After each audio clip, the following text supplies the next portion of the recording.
Babu adabi dukhulil khala'i. Bab ini menjelaskan tentang masuk ke kamar mandi. Fa idza qasadta baital ma'i.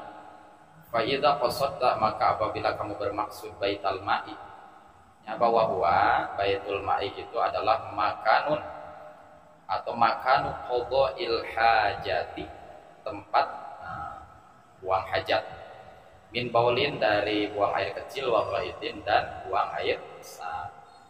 Untuk apa? Li qada'il hajati, untuk buang hajat, au ghairihi, atau selain qada'il hajat.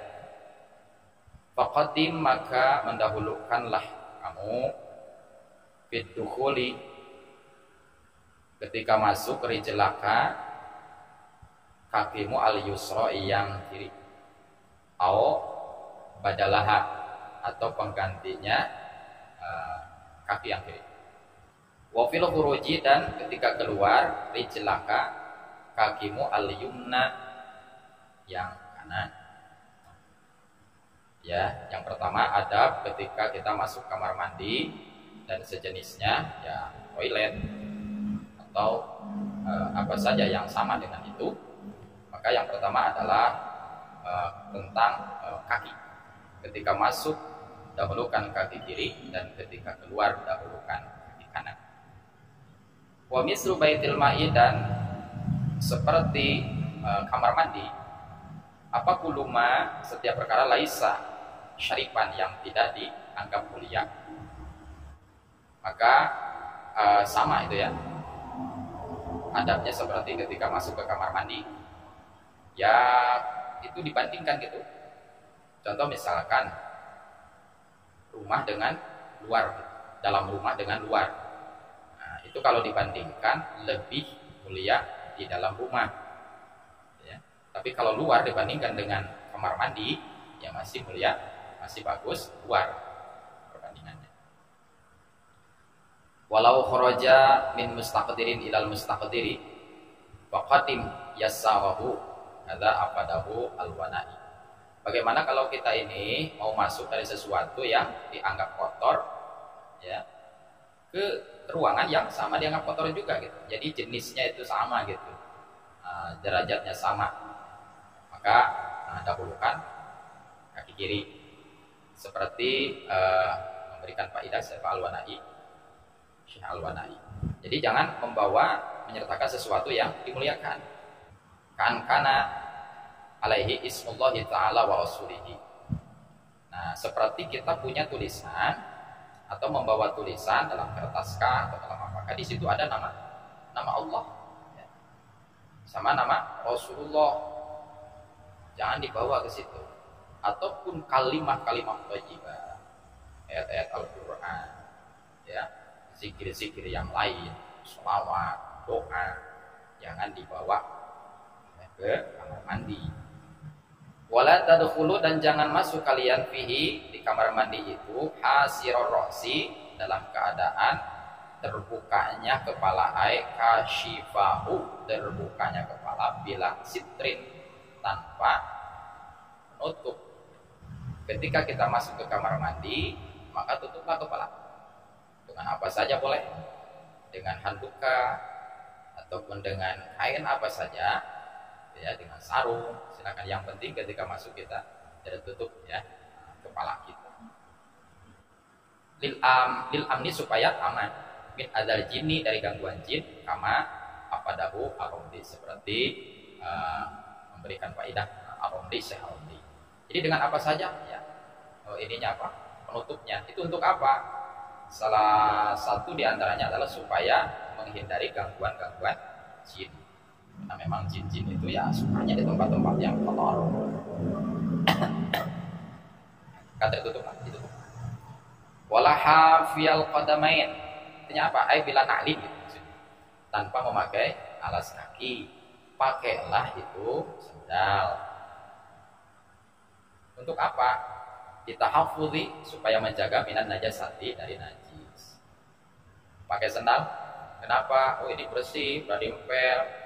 Nah, itu kita menjaganya supaya pasti ya, kita tidak terkena najis. Ya, kalaupun sudah bersih, sudah dipel, barangkali ada yang namanya najis mutawassithah hukmiyah, ya.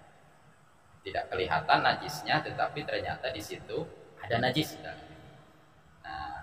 bagaimana kalau misalkan ini sudah benar-benar nih faktor-faktor najis itu insya Allah tidak ada. Misalkan tidak punya anak kecil, gitu ya. Nah, anak pun ketika main keluar selalu bersih, cuci kaki di luar, atau kita meyakinkan kalau di situ tidak ada najis, ya kalau memang yakin tidak apa-apa, ya. Tapi supaya lebih yakin lagi, supaya ini tidak meragukan, maka pakailah sendal-sendal khusus untuk di rumah. Jadi sendalnya juga memang harus betul-betul bersih, terutama bersih daripada najis. Udah 3 tuh ya. Waqul dan bacalah inda dukhuli ketika masuk, ayat lama tasidu, ketika kamu nyampe libabihi, di depan pintunya itu kamar mandi, bismillahi a'udzubillah minar rijsin nijsi, bi kasro rijsi bil kalimatil ula, di kalimat yang pertama rij, gitu ya. Wa kasrin nuni, dan dikasrohkan nunnya fi tsaniyati, di kalimat yang kedua nijsi, gitu ya. Wa sukunin jim fihima. Jadi minar rijsin nijsi, dari kotornya najis. Nah, ketika kita masuk, ya, selain daripada doa itu ada doa-doa yang biasa sering kita baca itu apa? Allahumma inni a'udzubika minal khubuthi wal khaba'ith. Nah, kemudian wa indal khuruji, dan ketika keluar, al-insirafi min baitil ma'i, ketika kita beranjak meninggalkan kamar mandi, di ayakuna kharijan anhu, yaitu keluar daripada kamar mandi, bacaannya apa? Ghufranakal hamdulillahilladzi adhaba anni ma yu'dini ghufranaka, mohon ampunanmu.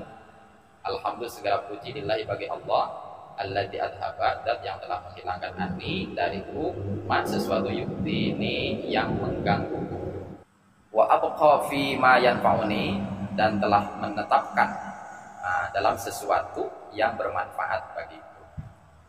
Masih ada doa-doa yang lain, ya. Ini diantaranya. Atau biasa yang kita baca itu adalah alhamdulillahilladzi adhaba anni al-adha wa afani. Nah, ini diantaranya, ya. Yang pertama tadi, ketika masuk kamar mandi ini dahulukan kaki kiri, keluarnya dahulukan kaki kanan. Kemudian yang kedua adalah kita memakai penutup kepala, artinya kepala kita ditutup ketika masuk. Kemudian jangan lupa kita memakai sendal atau alas kaki, sendal yang kuat. Kemudian berdoa ketika masuk, dan demikian juga keluar. Kalau masuk, ketika mau masuk berarti kita di depan pintu, masih di luar. Kita baca doanya, baru kita melangkahkan kaki. Nah, ketika kita berdoa keluar, maka sudah keluar. Jangan masih di dalam, di depan pintu doa, bukan di situ. Tetapi ketika kita sudah berada di luar kamar mandi. Jadi dua-duanya berada di luar kamar mandi. Ya, mau masuk dan juga ketika keluar. Doa-doanya silahkan kalau yang sudah biasa kita. Nah, mungkin untuk sementara itu saja, ya, yang bisa disampaikan. Insyaallah kita akan sambung kembali, ya, tentang adab masuk ke kamar mandi ini. Nah, jadi silahkan kita amalkan, laksanakan, karena kita beruntung, alhamdulillah, di setiap aktivitas sekecil apapun, ya, kita selalu ada aturannya sehingga bisa tertib, dan itu semua akan menjadi sebuah kebaikan. Dan setiap kebaikan tentu kalau kita menghitung pahala akan berbuahkan pahala, gitu ya. Ya, yang susah-susah, yang berat-berat kita mungkin belum bisa melaksanakannya, inilah yang kecil-kecil ini. Ya, nah, yang ringan-ringan ini kan ringan itu ya, hal-hal yang ringan. Tinggal kita membiasakannya saja. Untuk membiasakan ini insya Allah tidak lama sebetulnya, ya. Tidak lama. Kita mencoba aja. Ya. Termasuk misalkan ketika kita membuat air, apakah itu teh ataupun ya susu, kopi. Coba bacalah selawat. Nah, kita coba biasakan. Nah, ternyata tidak lama untuk membiasakan itu. Ya, tidak lama. Nah, akhirnya sudah refleks. Jadi lupanya itu sangat-sangat kecil sekali kemungkinan lupanya itu. Kenapa? Karena memang sudah refleks mulut kita ini. Gitu ya. Kalau sudah terbiasa, maka untuk membiasakan hal-hal yang kecil yang ringan ini, insya Allah tidak lama. Kita laksanakan. Mungkin itu dulu yang bisa disampaikan, mudah-mudahan bermanfaat. Wallahu a'lam bishawab.